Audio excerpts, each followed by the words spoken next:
Hello बच्चों, let's read the question. The ovary is half inferior in the flowers of. So हमें यहाँ पे चार ऑप्शन प्रोवाइड किए गए. We have to identify इनमें से किन के फूलों में, किन के फ्लावर्स में हमें हाफ इंफीरियर ओवरी देखने को मिलता है. So the key concept of this particular question is perigynous. Perigynous flowers. अब perigynous का क्या मतलब होता है? Let's understand this. Perigynous flower का मतलब होता है हाफ इंफीरियर फ्लावर्स, या फिर ऐसे फ्लावर्स जिनके जो प्लेसमेंट होती है ओवरी एंड गाइनोशियम वो हाफ इंफीरियर पोजीशन पे होती.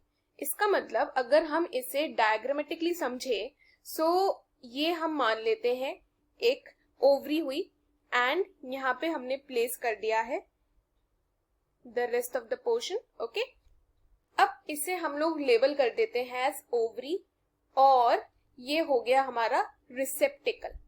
अब बात आती है कि ये हाफ इंफीरियर ओवरी कैसे होता है कोई फ्लावर. सो ऐसे फ्लावर्स जिनका कैलिक्स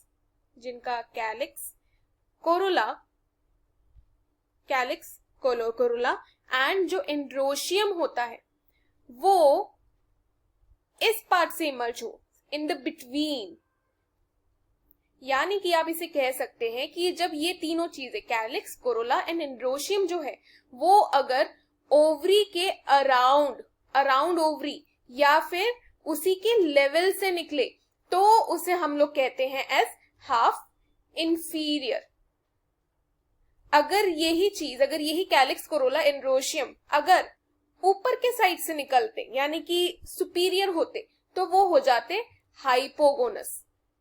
और अगर यही चीज नीचे की तरफ से निकलती यानी कि रिसेप्टिकल के साइड से निकलती तो उसको हम कह देते एज एपिगाइनस. बट यहाँ पे क्या हो रहा है that it is coming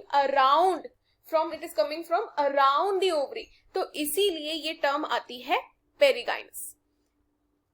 so ये जो पेरिगाइनस यानी कि हमारे हाफ इंफीरियर वाले जो फ्लावर्स होते हैं वो हमें अक्सर देखने को मिलते हैं फ्रॉम पीच, प्लम और रोजेस. सो हम ये तीन फूलों में हमें पेरिगाइनस फ्लावर्स देखने को मिलते हैं. So the correct answer for the question is option B, peach. क्यों? क्योंकि हाफ इंफीरियर हमें प्लम, पीच और रोजेस में देखने को मिलते हैं.